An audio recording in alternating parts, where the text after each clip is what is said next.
Democracy's been under attack, especially since Citizens United. One of the fundamental things about that is the underlying impact on democracy and how it functions.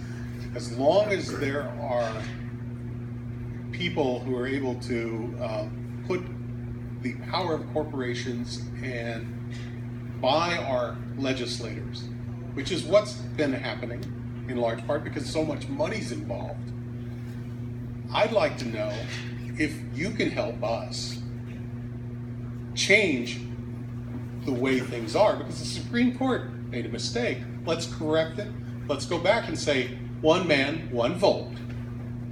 And let's not take the money out of politics so that you guys can actually do some work.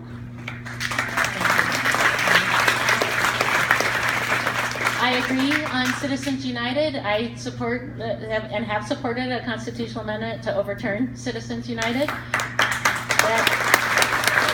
is a heavy lift to get that through. But I think there are many other things we can do. There has been a bill called the Disclose Act, which is really just about making sure we have transparency in terms of contributions that are out there. And we should have full transparency. So when you see an ad on TV, it's not just from an organization, but you actually know who's behind that and that there might be a bias or intent behind that ad. And disclosure and transparency are critically important and would be very helpful in helping us move down that path. So that's one thing that I've continued to support too, is legislation there.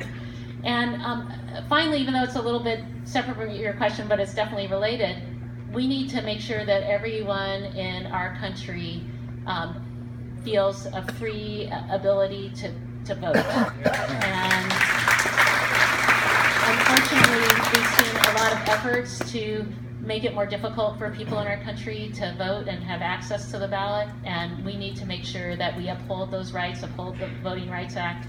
That's another area that's critically important and something that I will continue to defend.